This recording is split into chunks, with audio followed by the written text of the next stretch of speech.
تو میرے عزیزوں اور دوستوں، ہم اسلام اور اللہ تعالیٰ کی ذات ارحم الراحمین رسول خدا صلی اللہ علیہ وسلم کی ذات گرامی رحمت للعالمین صلی اللہ تعالی وسلم ہمارے اوپر شفیق و مہربان ہے. ہم کو دنیا سے محروم نہیں کرنا چاہتے کہ آپ پی ایچ ڈی نہ کیجیے، آپ MSc نہ کیجیے، آپ کوئی ترقی نہ کیجیے. ہر کوئی اسلامی نہیں چاہتا. خوب ترقی کرو، آسمانوں پر جھولو مگر خدا کو نہ بھولو.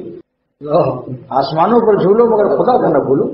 نعمتیں کھا کے مالک کو یاد کرو، جس کی کھاؤ اس کی کھاؤ، بس یہی ہے. یہ نہیں کہ کھائے جاؤ کھاؤ. نماز کا وقت آئے جماعت سے نماز پڑھو. کوئی گناہ کا موقع آیا فوراً گناہ نہ کرو. اللہ کے خوف سے سمجھ لو اللہ دیکھ رہا ہے، بے شمار آنکھوں سے دیکھ رہا ہے. کوئی تنہائی ایسی نہیں جہاں خدا نہ دیکھتا. ایک کافر نے کہا تھا کہ اللہ میاں کیسے دیکھتے ہیں، آسمان میں تو ہمیں آنکھ نظر نہیں آتی. تو فوراً آیت نازل ہوئی، علم نجعل لہ عینین، کیا میں نے اس کو 2 آنکھیں نہیں دی؟ یعنی جو آنکھیں دے سکتا ہے وہ بے آنکھ کا ہے. یہ اشارہ کیا اللہ کہتے. اللہ نے جواب تو دیکھو کیسا پیارا جواب ہے. اس نالائق کافر کو اللہ نے کیسا عمدہ جواب دیا، جس نے کہا تو خدا کیسے دیکھتے ہیں، آسمان میں تو کوئی آنکھ نظر نہیں آتی. یہ آیت اس وقت نازل ہوئی، اس کا شان نزول ہے. تفسیریں دیکھو، اس میں یہ آئی اس وقت میں یہ اس نے اس کے اعتراض کا فوراً وہی نازل ہوئی کہ علم نجعل لہ عینین، اس ظالم کو میں نے تو 2 آنکھیں دی ہیں، میرے دینے سے یہ بینا ہوا ہے، وہ نامتا رہتا. ہم دوسروں کو تو آنکھیں دینا جانتے ہیں اور ہم خود دیہاتے ہیں. بلا سبحان اللہ. کیا ہر مطلب یہ ہے کہ نعمتوں کے ساتھ ساتھ نعمت دینے والا. پھر پردیس کی نعمت کو بھی سوچ لو. جہاں ہمیشہ رہنا ہے وہاں کی فکر کتنی کرنی چاہیے. اور پردیس کی کمائی وطن میں کھائی جاتی، کتنی چیزیں آپ لے جانے والے ہیں یہ بھی سوچا کرو روزانہ. اگر آپ یہاں کراچی میں آپ کو مثلاً رہنے کا ارادہ ہے آخر عمر میں، تو آپ یہاں پلاٹ نہیں خریدیں گے. آپ یہاں کی ساری کمائی آہستہ آہستہ کھسکاتے رہیں گے کراچی میں. سمجھ گیا؟ تو پردیس کی کمائی وطن میں کھائی جاتی، آخرت بھیجو.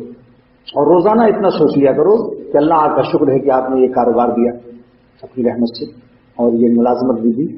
لیکن ساتھ ساتھ یہ بھی سوچا کرو دل چپکنے لگے تو گون کو ہلکا کرنے کے لیے نسخہ بتلا رہا ہوں. تو ایسا نہ ہو کہ اس میں چپک کر کے مشغول ہو کر نمازی چھوڑ جماعت چلی گئی، زیادہ محبت غالب ہو گئی، دل میں ہر وقت یہی سب چیزیں بھری ہوئی ہیں، مرغیاں بکریاں بھینس گائے. قلب کو غیر اللہ سے خالی کرنے کا ایک نسخہ تو بتلایا، لا الہ الا اللہ. لا الہ الا اللہ کا ذکر، لا الہ سے غیر اللہ سے آپ کا قلب خالی ہوگا، الا اللہ سے اللہ کے ملک سے بڑھ جائے.